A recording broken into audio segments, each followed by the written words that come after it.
July 2024, its purpose was clear.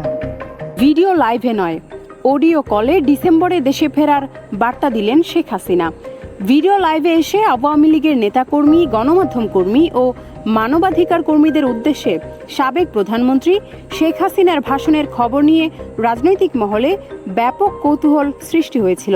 তবে সবাইকে অবাক করে দিয়ে শেষ মুহূর্তে তিনি দৃশ্যমান ভিডিও কনফারেন্সে নয়, বরং অডিও কলের মাধ্যমে যুক্ত হন। অডিও সেশনে যুক্ত হয়ে তিনি বর্তমান রাজনৈতিক পরিস্থিতি নিয়ে অত্যন্ত জোরালো বক্তব্য দেন। Incident of violence had to be examined, and every family deserved to know the truth. বিশেষ করে আগামী ডিসেম্বরে বাংলাদেশে তার প্রত্যাবর্তনের ঘোষণা এবং জুলাইয়ের ঘটনা নিয়ে করা তীব্র মন্তব্য রাজনৈতিক অঙ্গনে নতুন আলোচনার কেন্দ্রবিন্দুতে পরিণত হয়েছে। জুলাই আন্দোলন নিয়ে বিস্ফোরক মন্তব্য। এই রুদ্ধদ্বার অডিও কনফারেন্সে শেখ হাসিনা জুলাই মাসের ছাত্র জনতার আন্দোলন নিয়ে কড়া বক্তব্য উপস্থাপন করেন।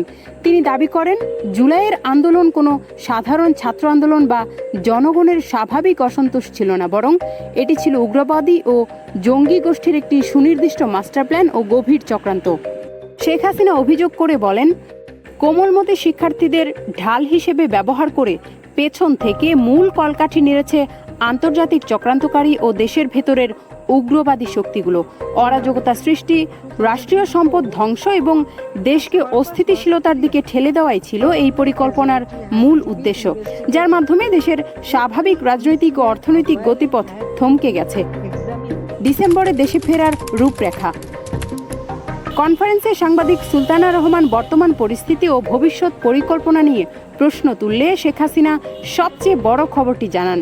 তিনি সরাসরি বলেন, খুব শীঘ্রই অর্থাৎ আগামী ডিসেম্বরেই তিনি বাংলাদেশে ফিরবেন। দেশ ছাড়ার পর এই প্রথম তিনি দেশে ফেরার নির্দিষ্ট কোনো সময় ঘোষণা করলেন। দলের কর্মীদের মনোবল ধরে রাখার আহ্বান জানিয়ে তিনি বলেন, ডিসেম্বরেই তিনি দেশের মাটিতে ফিরে নতুন উদ্যমে কাজ শুরু করবেন। শীর্ষ নেতৃত্ব ও আন্তর্জাতিক উপস্থিতি।